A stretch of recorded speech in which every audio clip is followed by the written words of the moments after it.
मैं केशवाचार्य। हमारे कार्यक्रम कथावाचन के अंतर्गत डॉक्टर राजीव गुप्ता की कहानी दादी माँ की छड़ी सुना रहा हूँ। दादी माँ की छड़ी। नीलाभ 8 साल का था।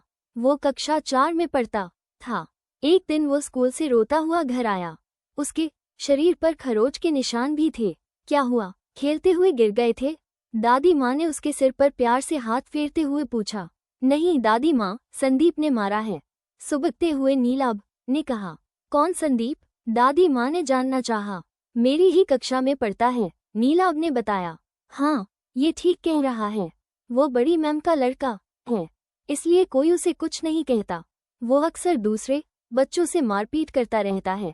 नीलाभ की मम्मी ने उसकी बात का समर्थन न करते हुए कहा। बड़ी मैम का लड़का है तो क्या दूसरों को पीटेगा? मैं कल ही स्कूल जाकर उसकी खबर लेती हूँ, दादी माँ ने नाराज होते हुए कहा।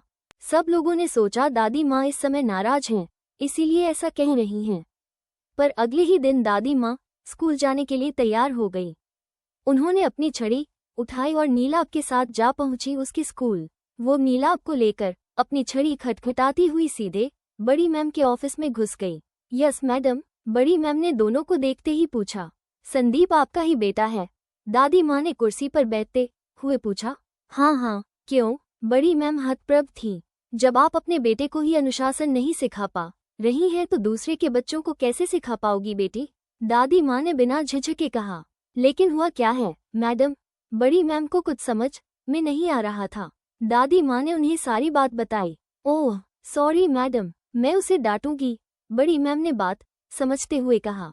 आप उसे नहीं डांटेगी, बल्कि उसे यहाँ आकर नीलाभ से माफी मांगनी चाहिए, दादी माँ ने कहा।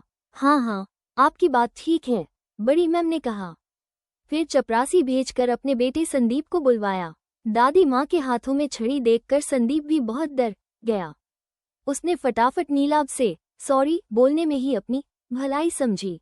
हाँ गुड, अब आपस में कभी मत लड़ना, समझे?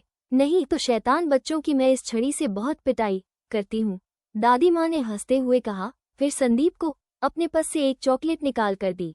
संदीप थैंक यू कहकर तुरंत वहां से भाग निकला। दादी माँ ने भी नीलाभ का हाथ पकड़ा और बड़ी मैम को थैंक यू कहकर अपनी छड़ी खटखटाते हुए ऑफिस से बाहर निकल आई। ऑफिस से निकलकर उन्होंने नीलाभ से हंसते हुए कहा, देखा है ना मेरी छड़ी का कमाल? सब कैसे डर गए, तुम्हारी मैम भी। हाँ दादी माँ, सचमुच, कहते हुए नीलाभ भी खिलखिलाकर हंस पड़ा।